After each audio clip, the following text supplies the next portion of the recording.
अस्सलाम वालेकुम दोस्तों, क्या हाल है। उम्मीद करता हूँ कि सब दोस्त खैरियत से होंगे। नदीम वाइस चैनल में खुश आमदीद। ज़ैद बिन असलम रहमतुल्लाह अलैह का कौल है कि कहत साली थी, लोग नमरूद के पास जाते थे और गला ले आते थे। हज़रत इब्राहीम अलैहिस्सलाम भी गए, वहाँ ये मनाजरा हो गया और बदबख्त ने आप अलैहिस्सलाम को गिला ना दिया।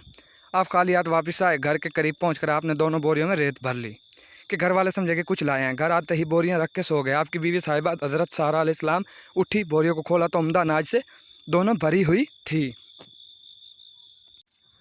खाना पकाकर तैयार किया। आपकी अभी आंख खुली, देखा कि खाना तैयार है। पूछा अनाज कहाँ से आया। कहा 2 बोरियां जो आप लाए थे इन्हीं में से निकाला था। अब समझ गए कि ये अल्लाह ताला की तरफ से बरकत और इसकी रहमत है। इस नमरूद के पास अल्लाह ताला ने अपना एक फरिश्ता भेजा। इसने आकर इसको तौहीद की दावत दी, लेकिन इसने कबूल ना की। दोबारा दावत दी, फिर इनकार किया। तीसरी बार भी ना कबूल की। इस बार बार के इनकार के बाद फरिश्ते ने इससे कहा, अच्छा तू अपना लश्कर तैयार कर, मैं भी अपना लश्कर लेकर आता हूँ। नमरूद ने बड़ा भारी लश्कर तैयार किया और सूरज निकलने के वक्त मैदान में आ डटा। इधर अल्लाह ताला ने मच्छरों का दरवाज़ा खोल दिया।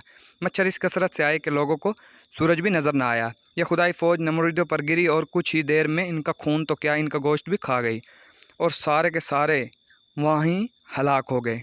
हड्डियों का ढांचा बाकी रह गया। एक मच्छर नमरूद के दिमाग में घुस गया और 400 साल तक इसका दिमाग चाटता रहा। ऐसे सख्त अजाब में वो रहा कि इससे मौत हज़ारों दर्जा बेहतर थी।